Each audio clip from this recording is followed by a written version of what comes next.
powered by Riverside.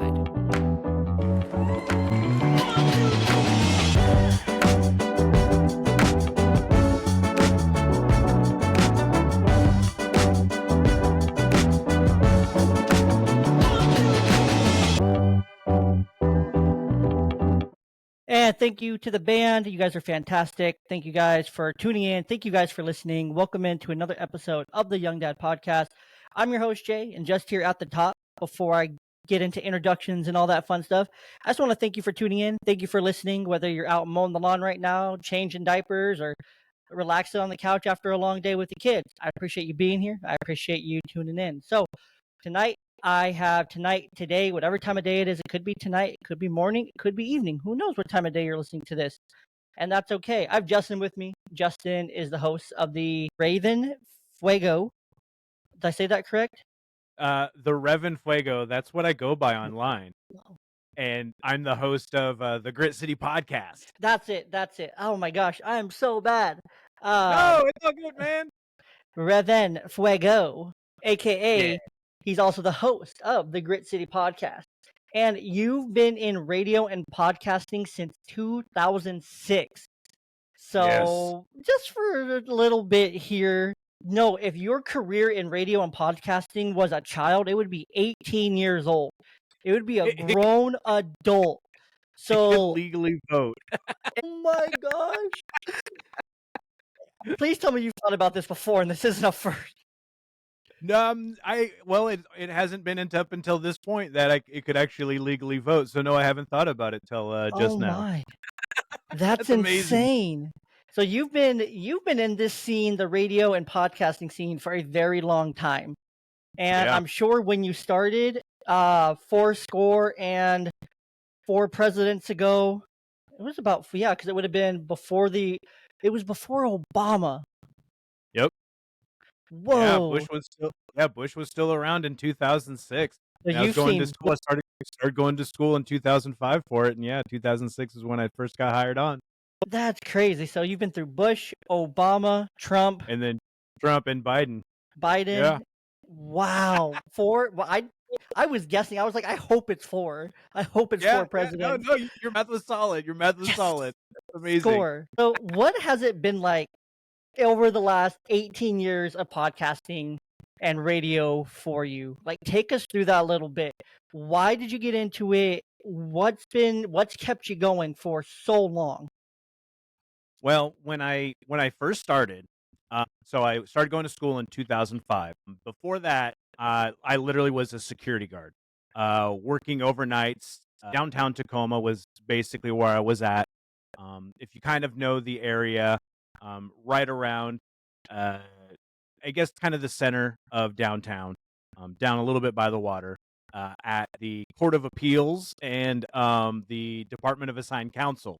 So it was just, the building was, they just needed someone to make sure that nobody tried to break in and that the place didn't leak. And it actually leaked a lot. So it was a pretty, it wasn't, I wouldn't say it's an intense job, but there are plenty of times where I had to look over busted pipes and just kind of sweep up some water until some maintenance showed up. And so that was before the radio thing. And me and my buddy Brogan had always talked about doing things together. We talked about being like long haul truckers. We were going to be like bartenders. And we had always talked about it would be fun to be in radio. And at that point, being a security guard, I knew I kind of needed to figure something out. I was given the chance to be able to go back to school over here at Clover Park Technical College. They still had a radio program at that time. So I hit that up and I fell in love with it. I fell in love with, even though it was a DJ station, a DJ shift, when I finally got on the air for a pop station, which isn't necessarily my forte of music, but it was one of those things where being able to broadcast to people and then people I know being able to tune in and then tell me they tuned in and heard me, that was magical. And just being able to create through that. So that was the immediacy of me knowing that I wanted to be able to create something for somebody out there. And I felt that I was already going to be good at it, just going through that schooling. And in 2006, I had the chance to intern for a local now radio legend who's been here longer than I've been in radio, BJ Shea. And at the time, he was working over at 100.7 The Buzz, which was broadcasted as Radio for Guys, which was kind of cool, and something that I don't think will ever happen again. And the No. likes of like Tom Likas and a lot of male-oriented, mid 2000s sort of stuff. So think about your Monster Energy drinks and No Fear T-shirts, something along those lines. And so I went as an intern there, and a month into my internship, they switched the format of that station from talk to country music. And BJ moved over from that station to KISW, which is the local legendary active rock station. So as like some of them were more classic rock, we were more of the active rock stuff. So the normal music you would hear in the 2000s, Godsmack, a lot of Nirvana, Alice in Chains, a lot of that sort of stuff along those lines. And I was able to get in through the internship, and at the end of my internship, they were like, "Do you want a job as a producer and a phone screener?"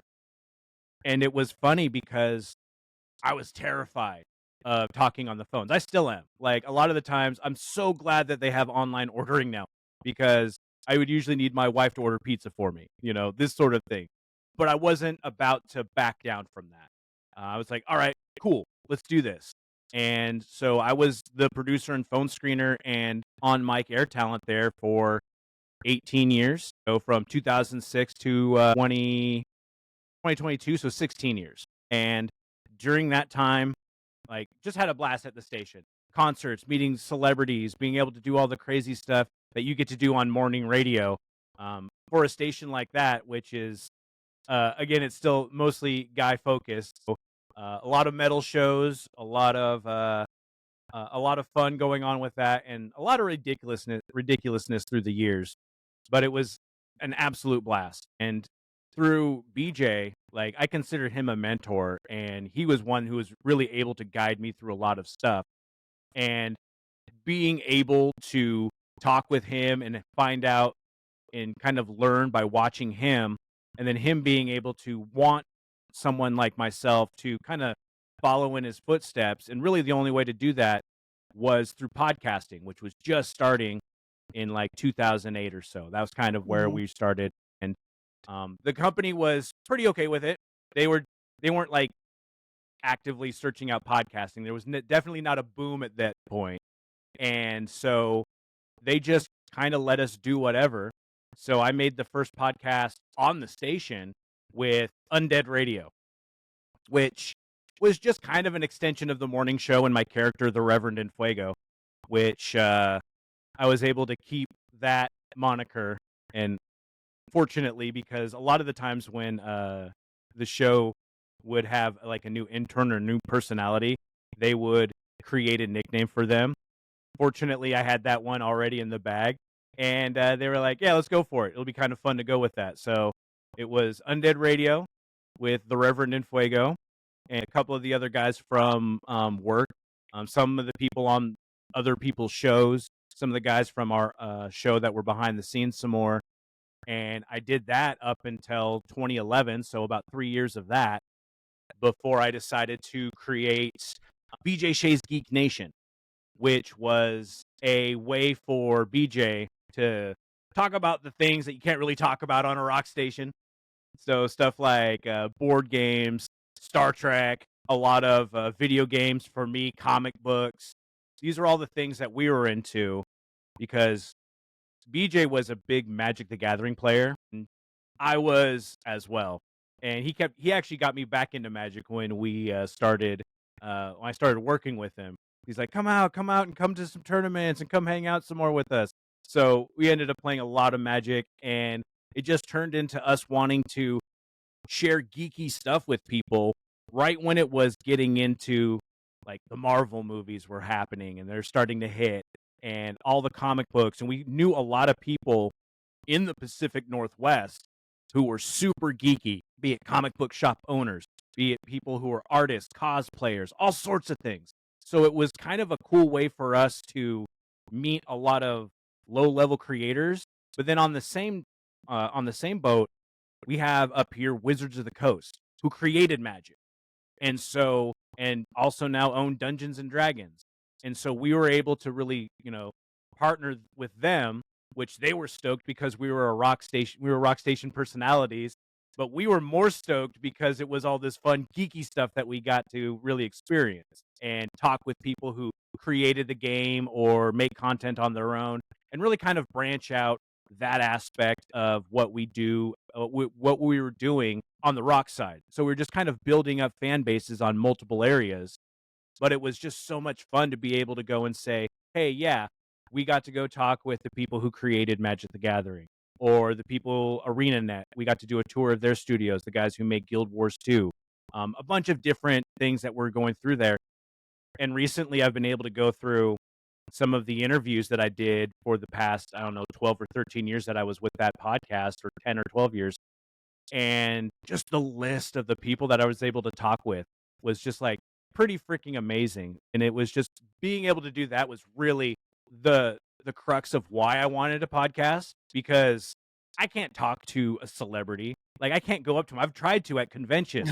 And the best thing that I could ever do was when the lady who plays Captain Carter in the Avengers movies, the show, the Captain America, she was at Emerald City Comic Con, and my wife loves her, like one of her favorite Marvel characters.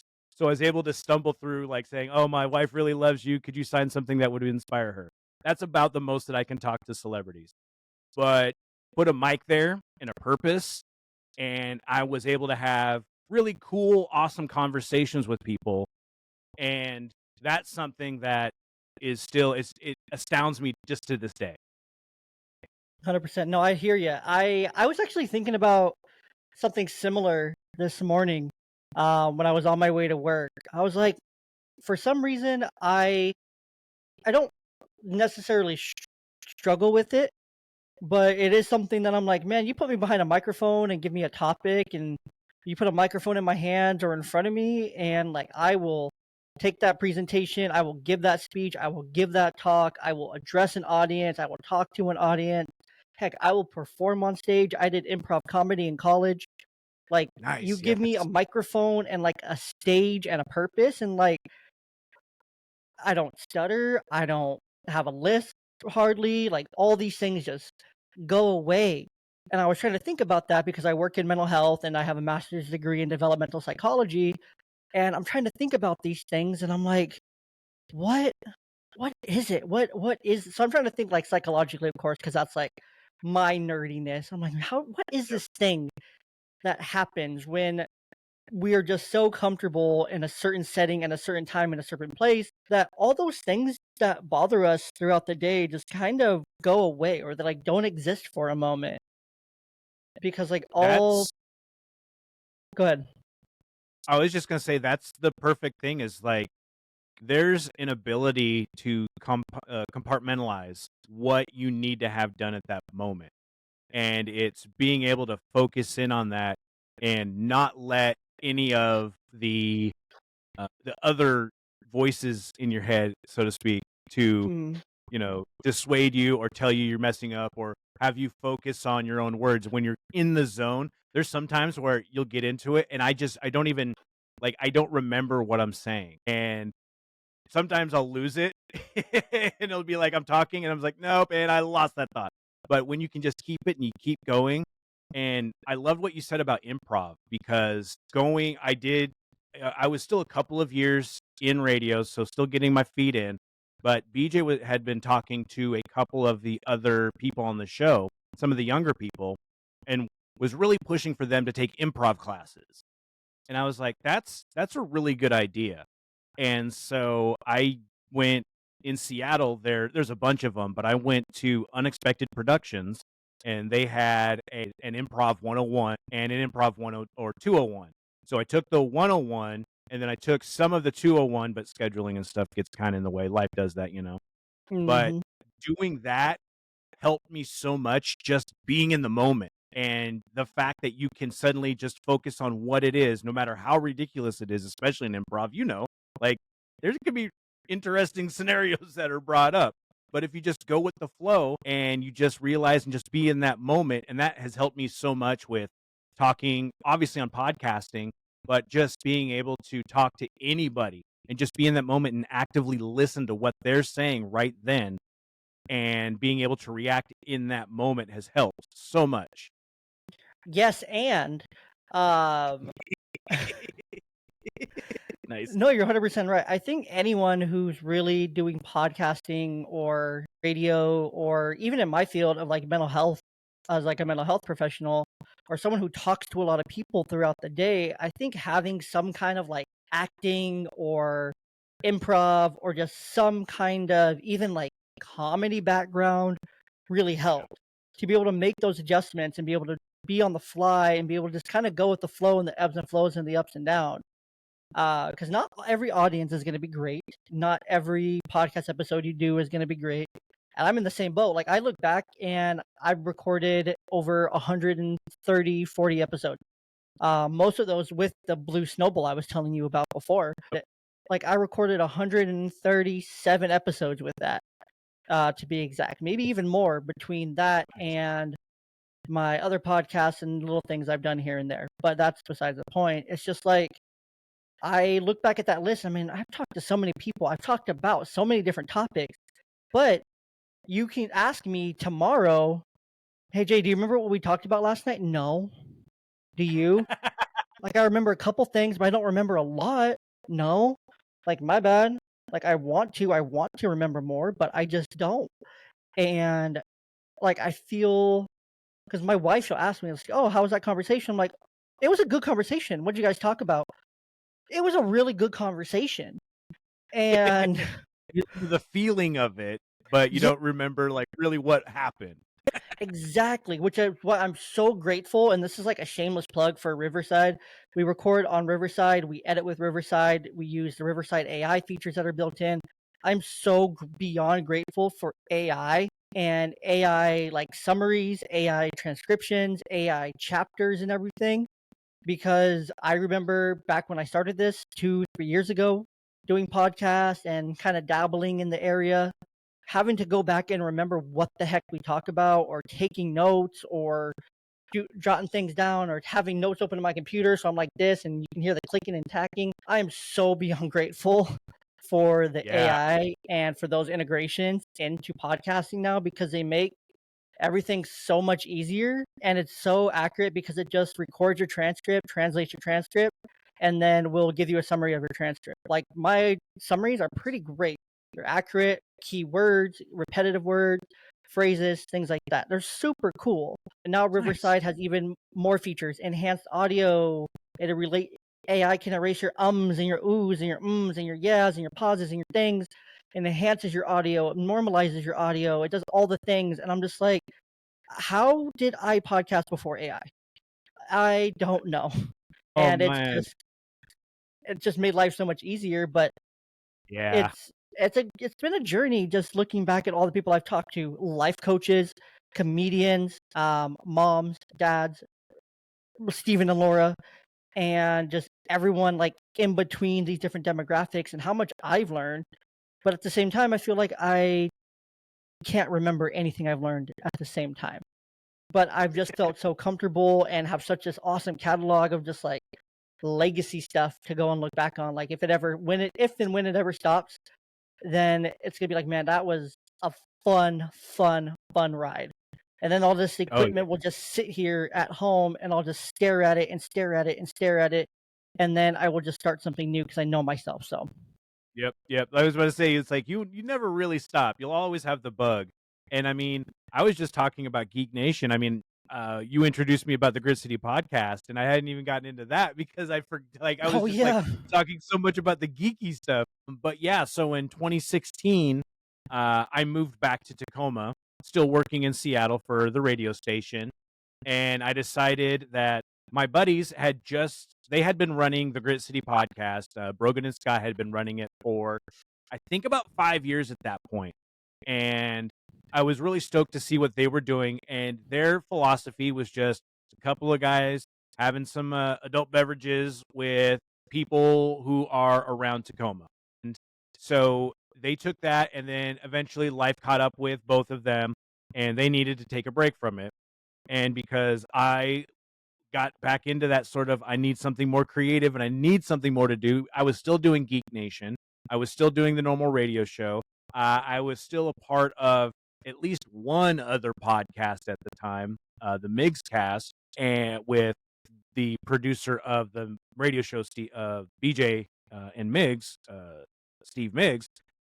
And I was like, no, I think I want to do another podcast about Tacoma, because I wanted to bring it back, because I wanted to learn about Tacoma and do essentially a sort of living history, an oral history of what was happening at the time. I had been away for, at that point, basically right when I got my job, I moved from University Place to Linwood. So way on the other side of Seattle, way above there. And I ended up moving back with, like, I got married to my wife, Michelle. And then a week later, we moved back to Tacoma. It was a big, quick sort of aspect.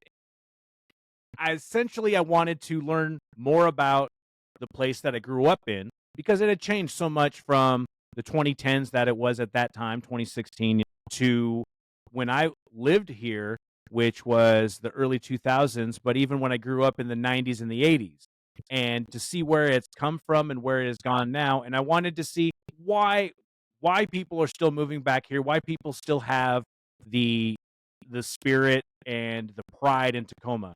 I don't see anybody else wearing like a Tacoma hoodie or a Tacoma hat, or like, like a Seattle hat, or like a Centralia hat, or a Spokane hat, or a Spokane hoodie, or a Seattle hoodie.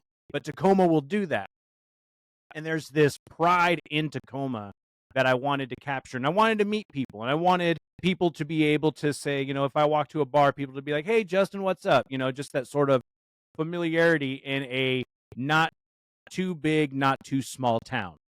And so that's why we took it back up. And being able to meet all of the interesting people in and around Tacoma. We branch out, and obviously it's not just about Tacoma, the South Sound, but we've had a clown Elvis on the show, Clownvis, who's based out of Kansas City, Missouri.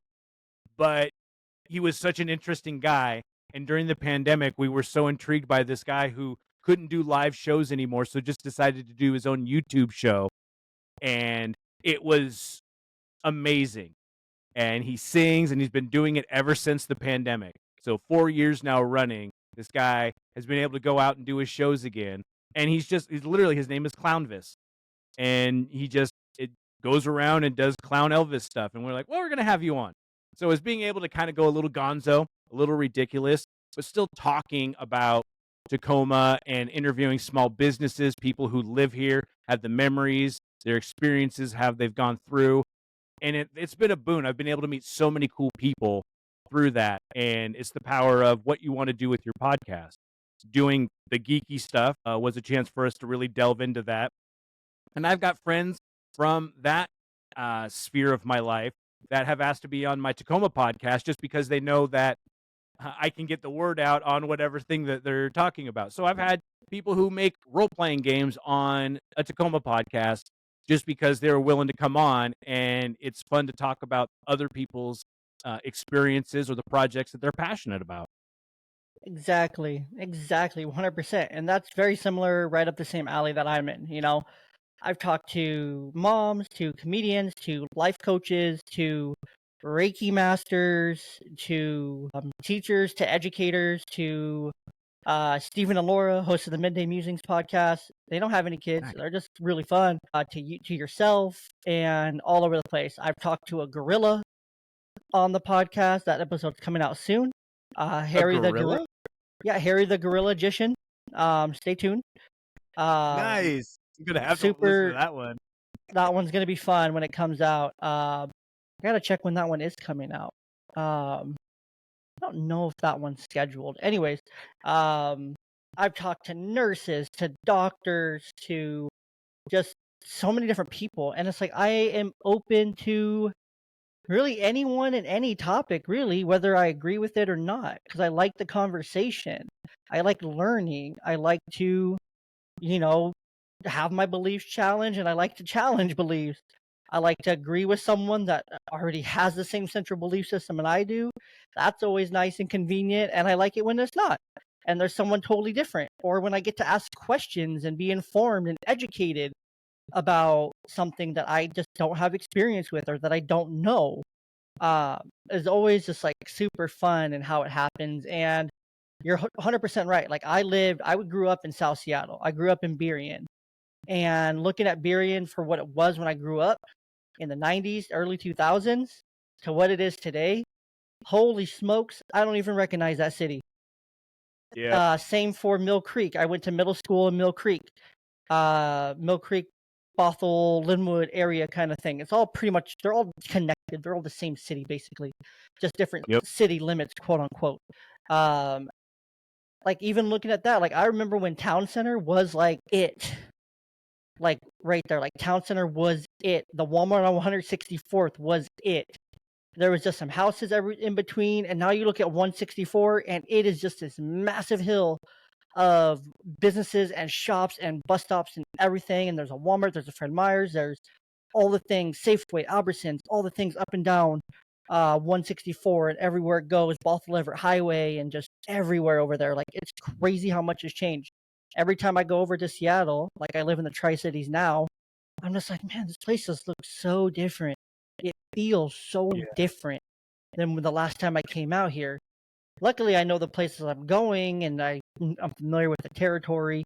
It's not a secret, so I'm like, I don't worry about where I'm at.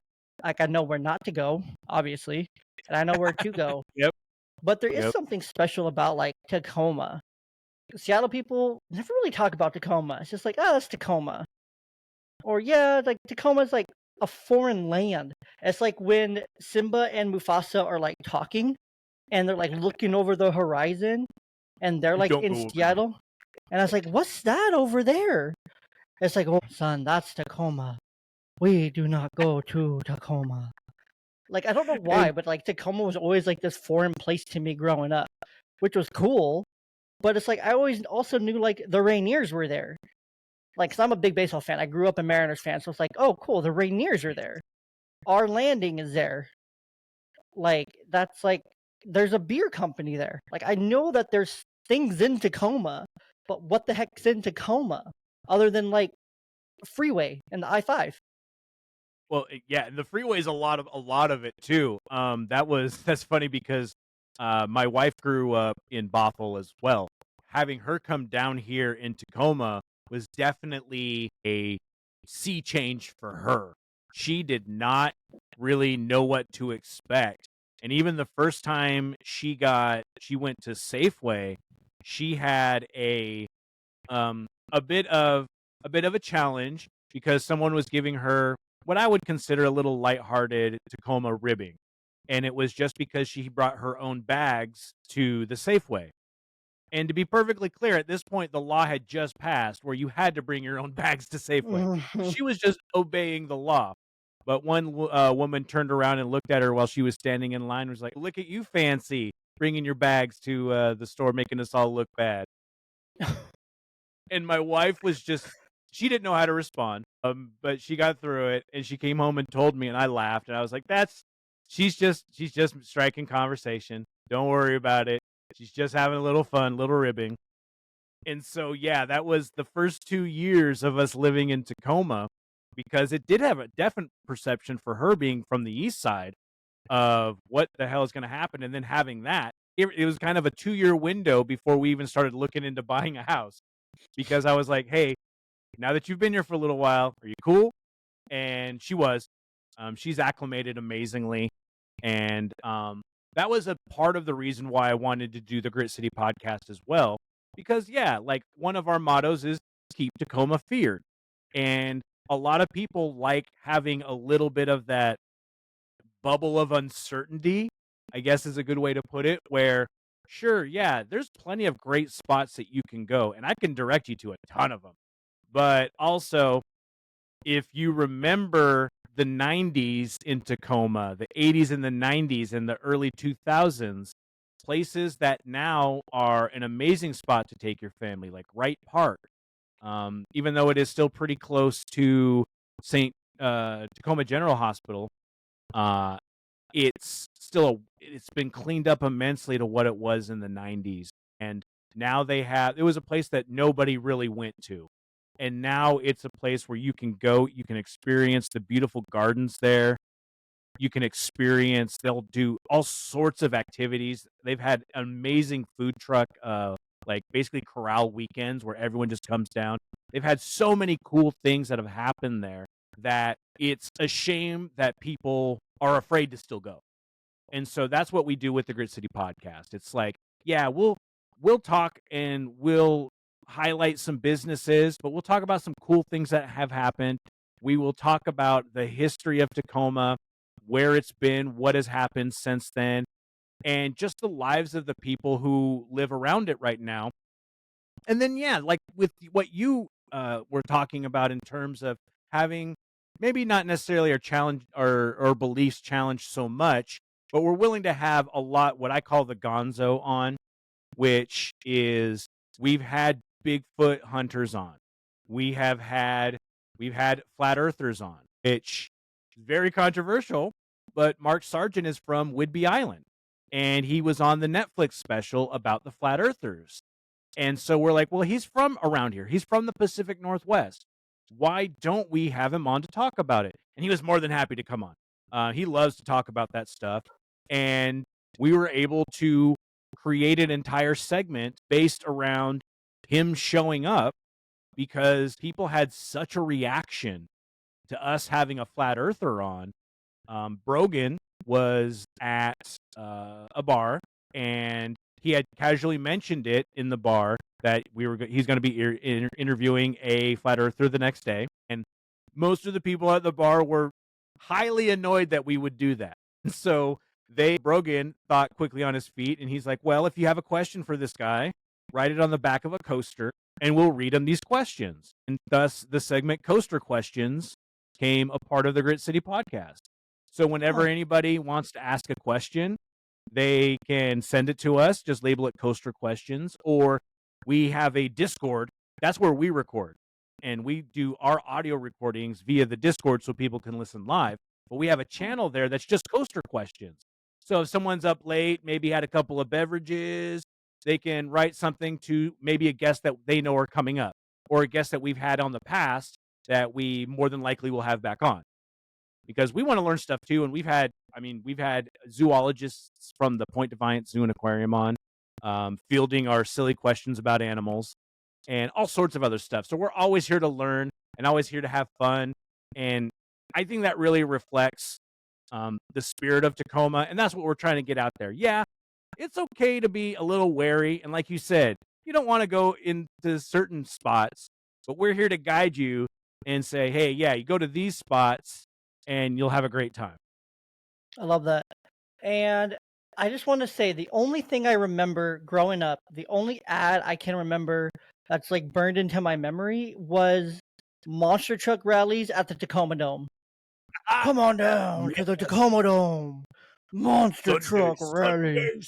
Sunday. Yes. Yes. I remember that. I don't know why that's burned into my brain, but that right there is burned into my brain. Also, next question. Yeah. What's your take on cider versus beer? Ooh, that's a good one, because it's been a beer boom in Tacoma. There have been a lot of breweries. Off the top of my head, I can just think of Odd Otter right now, who have still been kicking around, and just a bunch of different breweries. But that's interesting because over here in Southeast and Eastern Washington, we're wineries. Yeah, we're wineries, and then Yakima has like fruit and apple. So then we get a lot of cider and a lot of wine locally. I personally prefer ciders, just because growing up with beer, I was tending to go towards the more hoppy, the IPAs, and I realized that those things give me heartburn really, really bad. And now it's gotten to the point where essentially one beer will give me heartburn. It's the perils of growing older. I'm 45, and so yeah. It is pretty brutal, and I can usually get through a couple of ciders, and they do so much now with ciders. Most of the time, I'm not having like a traditional apple cider. No. A lot of Mm-mm. times it's something like one of my favorite was the black currant cider from Finn River, Okay. which is out near like Port Townsend and stuff. We went out there because I love Port Townsend. It's this cute little steampunk town, Yeah, Port and Towns is beautiful. they got a haunted castle that you can stay in that we've done. It's fantastic. But there was a little cidery on the way, this Finn River, and that black currant was so freaking good. And I've had it a couple more times, and I still love it. I think it's probably my favorite, especially that I can just bring up off the top of my head. But it's one of my favorites. Makes sense. No, I am. I'm a big cider person too. I've never liked the taste of beer. I love cider so much that I reached out to Titan Cider Company, which is a cider company based in Yakima. Oh, Um, nice. they were not affiliated with each other because they didn't feel like it was a good fit. But Dad's and cider, it makes sense to me. But I'm 100% a cider fan. If there's cider, like I am asking for the cider on the tap. I just think it tastes better. It's just overall better. You get a little bit more buzz. And it's just better quality, better ingredients, better taste, better life, and it's just delicious. So I'm a big fan of them. I'm a big fan of cider in general. One of my favorite ciders, and it's crazy because they just opened a tap room in Seattle, and Mhm. we had them on the podcast this year. They're called Slightly Furry. It's two furries, people who like to dress up as animals, Okay. and have like the masks and the get up and the costumes and everything. Okay. They I'm tracking. they created is essentially what it was a pandemic project. One of them had decided that, oh, I want to, make cider, and we've got time, there's nothing else going on. Turns out they were really good at it, and so from that was born Slightly Furry, their company, which is literally just slightlyfurry.com. And they have and it's all kind of punny. So their pineapple cider is a pineapple owl, and it's got a picture of an owl on it. Um, they've got a really good cherry cider, which is the witch's tree, which is really Ooh. good, and it doesn't taste at all like you would like if you're worried about it having that Robitussin or that cough syrup taste. It doesn't have it at all. It actually tastes good. So you don't have to worry about that fake sort of cherry taste. And they've got a ginger cider, which I absolutely love because one of my favorite drinks is the Mule, which normally will be vodka and ginger beer. Well, putting in the ginger cider with a little bit of vodka it's perfect. And they're flat out amazing. They've got awesome artwork. They've also got a cinnamon cider called Cinnabear, which I don't know if you've ever done this. I had my mind blown when it was right before I was doing a podcast interview with a couple of D&D authors. My buddy and I went down to an Irish pub beforehand to get a little loose and to Of make course. sure, because this was a big interview, so we were both a little nervous. And he introduced me to the dropping a shot of Fireball in apple cider. And so Oh. it's amazing, but it can be a bomb and it can be a little excessive. But the Cinnabear alleviates that if you don't want to take the shot and you just want to drink the cider, because it still has that warm cinnamon cider taste. Interesting. And it's a really good, especially like in the Pacific Northwest where it's kind of cloudy and dreary, even in June. Like it's finally sunny today after like a week of like crap weather. But having that, like, the overcast days where you want to kind of bundle up and be in your hoodie and hang out, and then have a cinnamon cider beer or, just a cider like that, it's so good. And they just opened their tap room, and we were able to talk with them right before they were doing it. So we were able to launch the episode in conjunction with them dropping them opening their tap room. And they've been doing fantastic. And that's one of those things. It's like, yeah, they're in Seattle doing their stuff, but there's again, something like cider goes beyond just Tacoma in the Pacific Northwest, but they're amazing. And as you can see, like they're just really, really good stuff and really good people and fun to talk to and a fun story. Not very many people, wear fursuits and sell cider. And so it was like, yes, we absolutely want to talk to you because why wouldn't we? This is the gonzo stuff that I want to. This is why I have a podcast. I want to talk and meet all these interesting people and be able to spread the word for them. Even though I don't personally think they might have needed us in terms of like the popularity because their stuff is really, really good.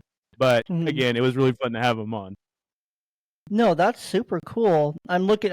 If you're looking on YouTube or Spotify video or whatever, you can see I pulled up the website here. It's definitely unique. Nothing I ever thought I would ever hear together was furries and cider. Those two things, these two worlds don't normally go together. But like you were saying, the artwork is super cool. They kind of remind me of Bucked Up. It's a supplement brand that I take. Not a sponsor.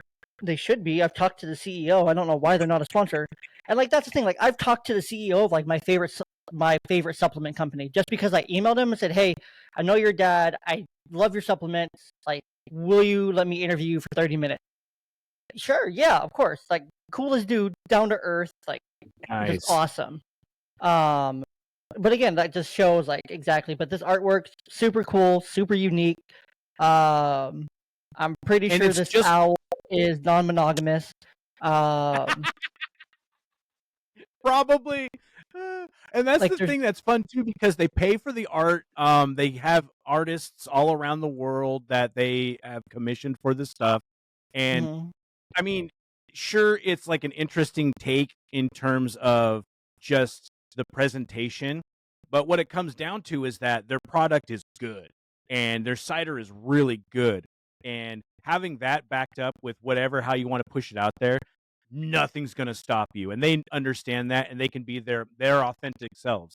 I mean, that's what like the spirit of Tacoma and Grit City is. It's being authentically you for however which way you are and accepting of everybody else's authenticness. Like it's one of those things where you want everyone to be themselves and be able to do what they want and also thrive.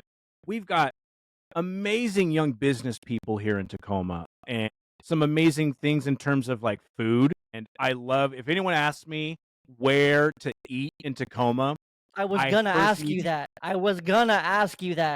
Okay, hold on. Rewind here. Pretend you never heard that. Justin, where is your favorite place to eat in Tacoma? Where's like the spot? Where's like okay? Spot. Where's the spot? What's the spot? What is like? I go to Tacoma. I can't leave Tacoma without going to this place to eat. It also depends on a couple of factors.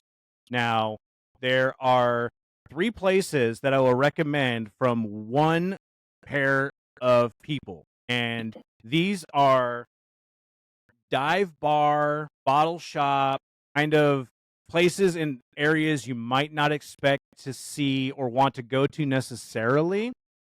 But the food is outstanding. The drinks are amazing. And if you're going to a show, don't miss it.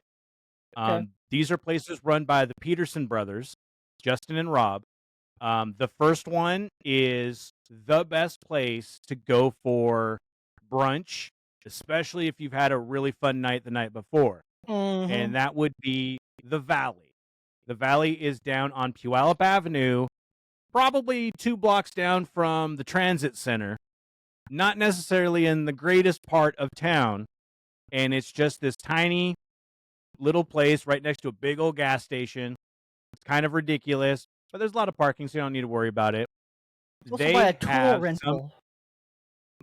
Yes, right next to a tool rental place, across from the old Amtrak station, which is now boarded up and painted over. So when you drive there, like, lock up your car. That's all I'm going to say. Make sure you maybe have one of those clubs. But the food is great. The Peterson Bros, they make some amazing sandwiches, but they also make amazing breakfast burritos, and you just have to look at the menu and check them out. They've got a great big outdoor area, so plenty of spots for you to go to catch some food. And then at late night, they have some of the coolest shows. They've got this tiny stage that they pack and they just destroy with people. They bring in some amazing acts and people that you may never, ever see in any venue any bigger, but you will have your mind blown. They're amazing. The biscuits and gravy, the pork belly biscuits and gravy are hands down amazing, especially if you're maybe a little hungover. And these Now- prices look great. Dude, Tacoma prices are amazing. Like The if you lived in prices, Seattle, the hours of and then come down- operation. yes, the prices are so amazing as compared to Seattle. The next place for the Peterson brothers is the 1111, which is on 11th and MLK. And it is your standard dive bar, but they have really, really, really good sandwiches, like really solid sandwiches. So if you want the small dive bar feel and you just want to get like a sandwich that is still great, made, super solid, very good, very tasty. And some of the sandwiches go in between the spots, so you might be able to find a couple of them there. They have a solid Reuben that I've really loved. But that's more of a dive bar feel, and that's something you're going to go in like the afternoon and hang out there. And hands down, great vibe, really good food. And then finally, they're more. I don't Well, hold know on, if hold on. that- okay, They have a bacon wrapped meatloaf as their Thursday special. What? Dude, yes. Okay. Yeah. And this is the stuff that, like, when people aren't held to any sort of, I guess, conformity, they can just go nuts. Yeah, you can get a bacon wrapped meatloaf there. And seriously, the Reuben, I'm a big Reuben fan, and I've had them all around. It's fantastic there and worth getting. So that is That a Reuben great looks dive bar delicious. spot. And maybe if you're like going to go check out a show or something kind of around that area, it's worth Okay. going there for that. Their Okay. last one, the last place is in the North End. It's, I don't want to call it more necessarily family friendly, but it is in the nicer part of Tacoma, and it is called Peaks and Pints. And that's more of a traditional bottle shop. So you can pick up some things to go there and also have sandwiches and normal bottled beer affair. They're pretty solid on that, and I like them because they are. It's in the Proctor district of North Tacoma, which is generally kind of preppy. Isn't the right word, but it's the first one that comes to mind. But really, it's a little bit more of an affluent area. That's where they have like the Whole Foods and stuff, So if you're like worried about coming to Tacoma and parking across the street from the transit center, this is probably the best place to go to get a lot of the same fare that the Peterson brothers have at their other dive bar establishments. Very cool. I like all their websites too. They're all like unique.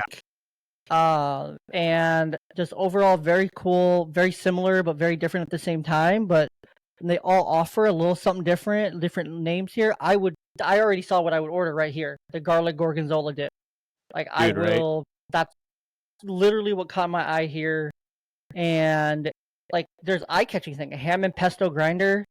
That sounds good. Pesto pastrami. Like, come on. Look at that. A smoked salmon BLT. What? Yeah, right? It's amazing. For $13.99. Yeah.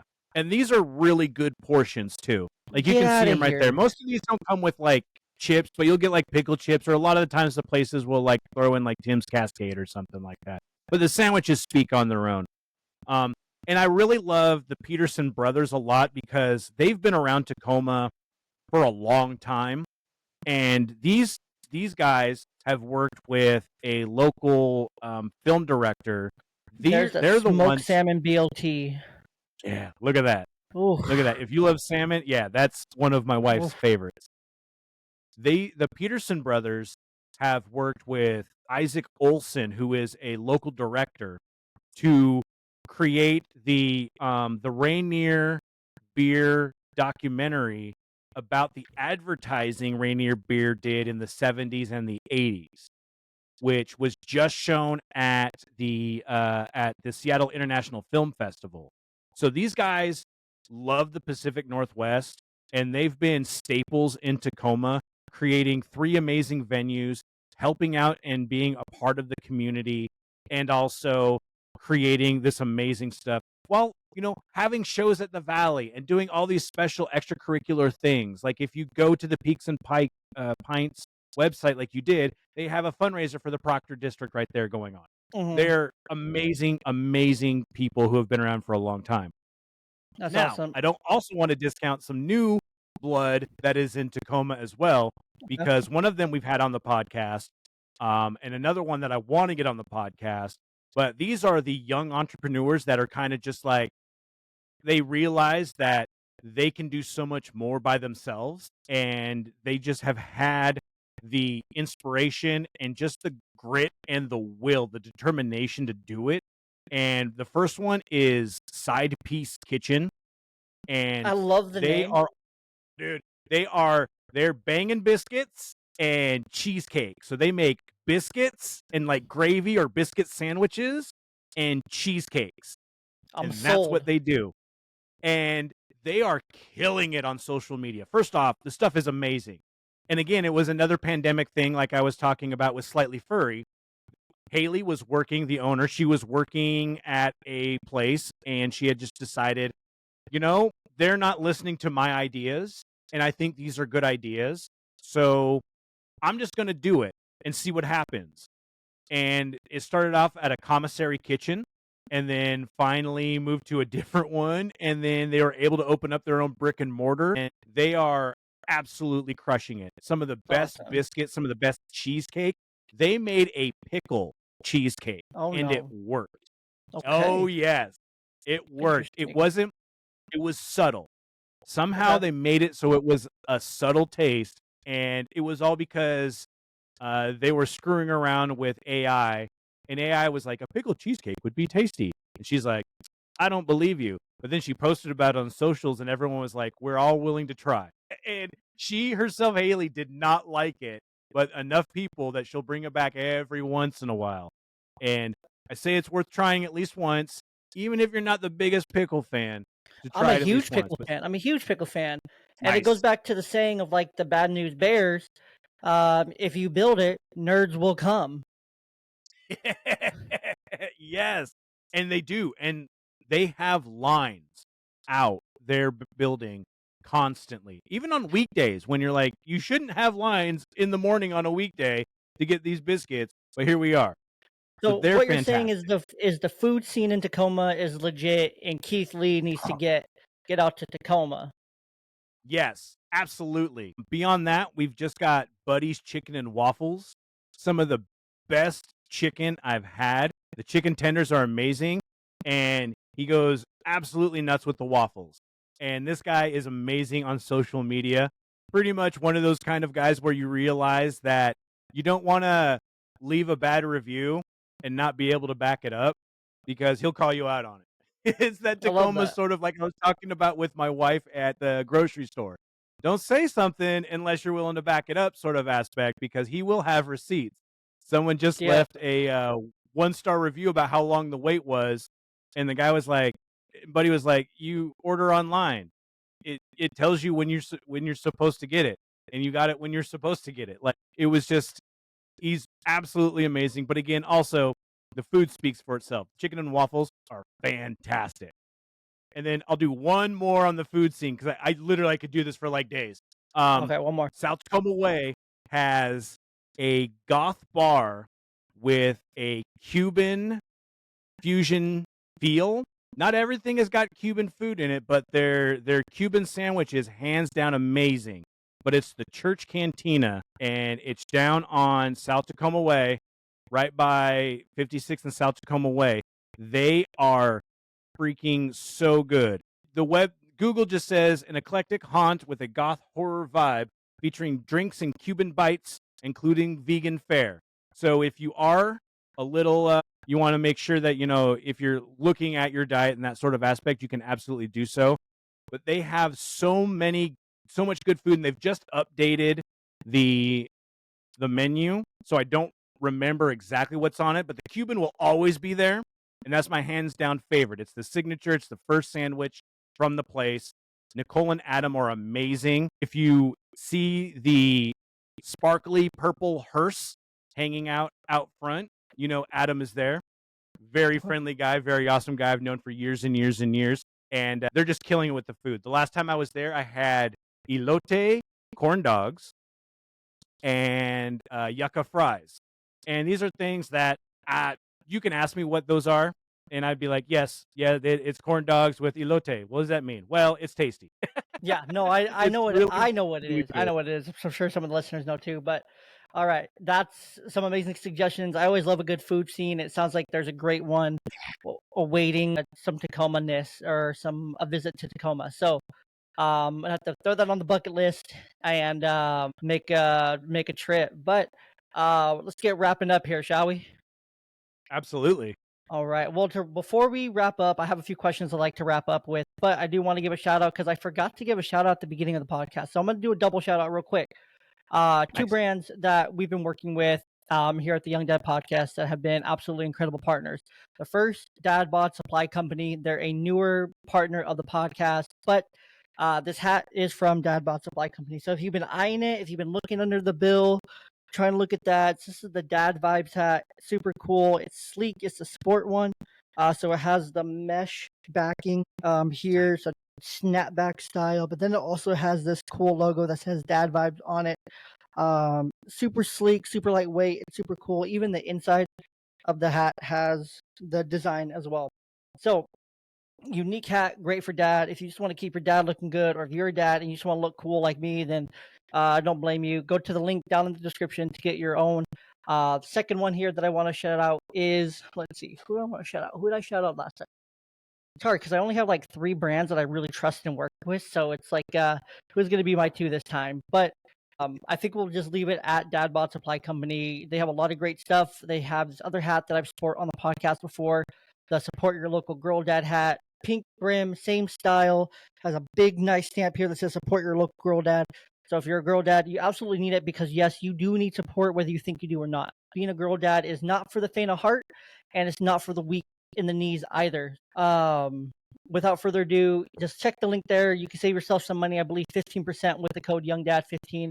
Great way to support the podcast and save yourself some money because it's 2024. So who doesn't love saving some money? So to end here, I just want to kind of recap a couple of the things that you sent me over in your questionnaire before I ask you a couple of questions here. One thing that you mentioned here is allowing for failure, allowing children to fail. And I would say that goes across even for us men, like daily. Like allowing yourself to fail is 100% acceptable. Like you can't grow if you don't fail. Like you're never going to get better if you don't fail a couple times. Like the best Mr. Beast or Francis Ngannou or Joe Rogan or all these guys across all these different areas, Triple H, the best NASCAR drivers, they all didn't get to where they were if they didn't fail somewhere along the way. Ken Griffey Jr., local Seattle legend, plus 300 batting average in his career, he failed 70% of the time. Ichiro, plus 300 batting average, failed 70% of the time. Like baseball is just an anomaly to what it is for failure, but those guys are still considered 2 of the greatest players to ever play baseball, and they're absolute legend of Seattle and of Seattle baseball. Ray Allen, Sean Kemp, Sean Alexander, Matthew Hasselbeck, Russell Wilson, Richard Sherman, Cam Chancellor. The list of Seattle great athletes goes on and on. Sue Bird. But, athletes are a great anomaly of it because they succeed half, 30, 40, 60% of the time, and they're the greatest of all time. So it's just something to understand that letting your kids, understand that losing is an option and it's okay. And that's a chance, as you put here, and it's a chance to grow and learn as opposed to something that should be avoided at all costs. And I absolutely love that part of it here. And then I wanted to ask you and then the other thing here that I wanted to point out before I get to that is that you mentioned the effect of parents being there or not being there has a pretty profound effect on a child. I can 100% speak to that. My biological mother's never been around in my life, and I can speak to that effect on that. My dad was around for the first 14 years of my life, really, and then he's been in my life since. And I can literally tell you the difference that's made going into my adulthood and manhood, being a father myself, having my dad there. That effect that it's had on me this back more than half of my life now, and it's been awesome. So I think those two things are huge. Did you want to touch on either of those briefly, or? With yeah, like with the failure, it's one of those that if you're looking at it just as a failure and you didn't do well, and kids will look at it that way, and again, adults will as well, but have the perspective of what did I learn from that? And what can I improve on from this failure? And then is if you take a critical approach at whatever you may have failed at, try to see why and then try to adjust that. If you're continuing to make progress, then you're not failing. And that's the biggest part I think about it, is that you just need to make sure and don't get down with podcasting.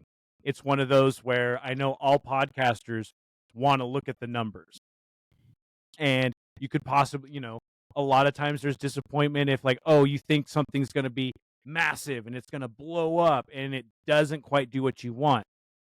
But then you look at, well, what did I get out of that episode? Did I make a connection? Did I learn something? Did I continue on my own education? However, which way it goes.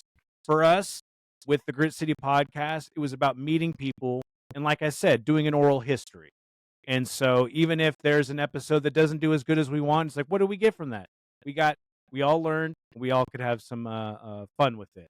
And so really taking any sort of failure and not really even calling it a failure. And especially if you're a parent to a kid, because I've been that, that kid who has failed and didn't get the backing of the parent in terms of that, like didn't really put it into that sort of perspective. And so being able to do that with your kid, or I've been doing it with my nieces, and just like, hey, you may not think you're good at it, but do you love doing it? And then the getting better will come. It's the practice. It's the part where you just got to keep doing it and keep doing it and keep doing it. So Yeah. it's about that stick-to-itiveness that, again, going back to Tacoma, Grit City, we have a lot of that. So it's just kind of that dig your heels in on that. I And then absolutely love that.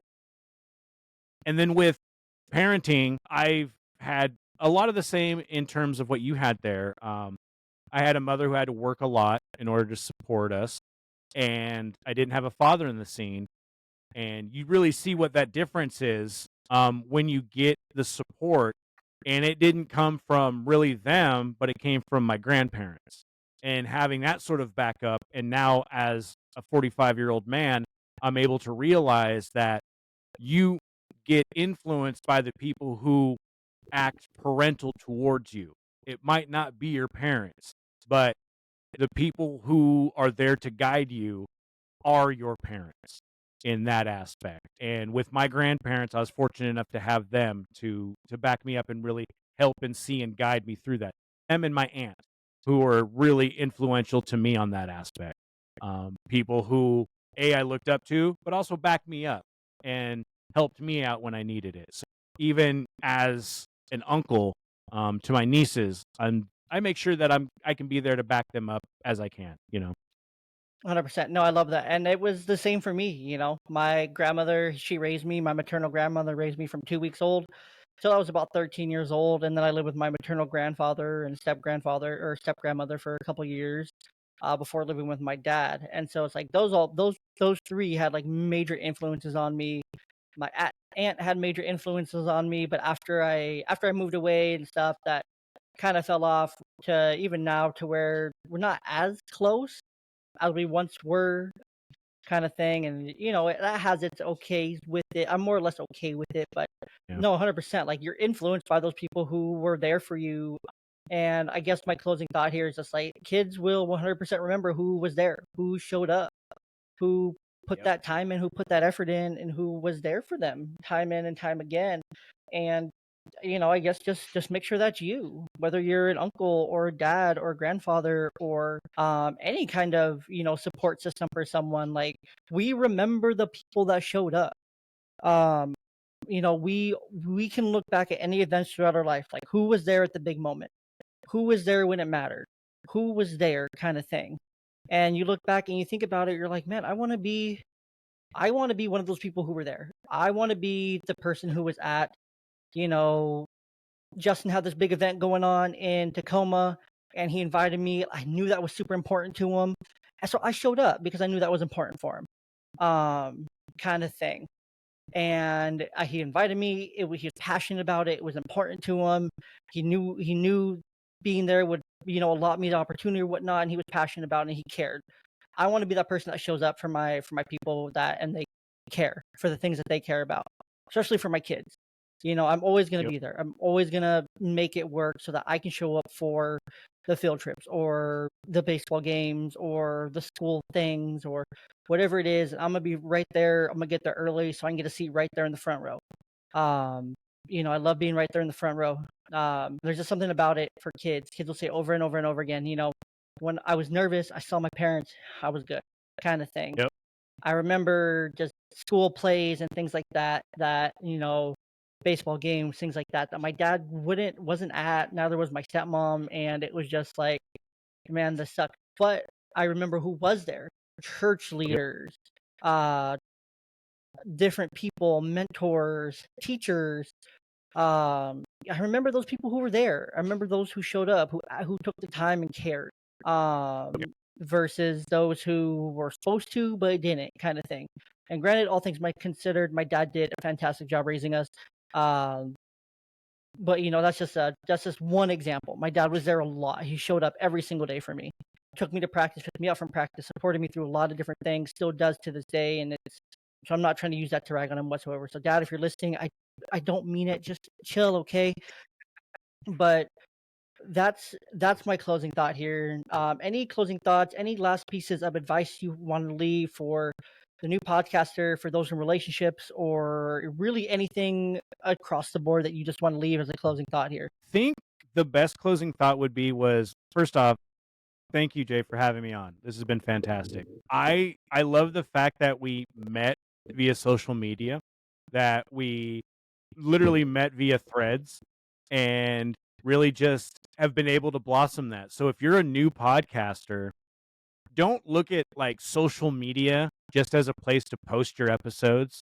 Really interact with people, whichever format you use, and a lot of them you have to deal with a lot of noise and interesting depending on which social media you use. You kind of have to figure out them all. But threads have been fantastic just for the people in podcasting who have been super supportive, and I've met so many cool people with that. Literally through that, we just had on the podcast the Rainy Day Rabbit Holes podcast people. We had Jody and Shay on. They were freaking awesome. And I met you through this, and I'm so happy that I was able to get you, for us to both get on together to talk about this sort of things. Really embrace the community and find people who it might not be what you would expect to talk about, or it might not be in your lane of your podcast. But go out there, and it's kind of meeting the same people. You're joining a club, and why not find the like-minded people who you can geek out about a little bit, but also have really just fun conversations. And that's really what it's been for me. And I really feel that anybody out there will immensely benefit from A, doing improv, and B, embracing the community, be it the social media or however which way you go about it. Go and meet other people. If you're afraid of meeting people in person, that's cool. You can meet them over online. You can have them on the podcast. Have a podcast. So you can say, hey, you want to be on my podcast? And then you can talk about that, and then you become friends, and then you're all good. So it's an easy way. Easy way? I don't know. Maybe not easy way, but it is a way to make friends and really have a lot of fun. So stick to it and really just embrace the community. And it's been amazing on that aspect. Agreed. I can't agree with all that more. I also will be having Shay and Jody on here in literally 3 weeks exactly 3 weeks from this recording. So It's funny how that lines up. But the PNW Pod Gang is absolutely incredible. I hope that meetup and everything follows through. It happens. Hopefully we bring some gear and we just do a great big live recording. I think that'd be sick. That'd be super cool. That'd be super fun. But regardless, Justin, thank you so much for your time. Thank you so much for the conversation this evening. Whatever time of day you're listening to this, it's the evening time when we're recording this. So thank you for your time this evening. Even though you still saw daylight out my window for part of the early part of this recording, we're in the Northwest, so we get the advantage of having long days at this time of year, beginning of June when we're recording. So it's a lot of fun. But Justin, close us out. Where can the people find you? Where can they follow more of your work and podcasts and what you do? If you're interested in learning any more about podcast or what I do, because I do a lot of audio editing, you can find me at the reverendenfuego.com.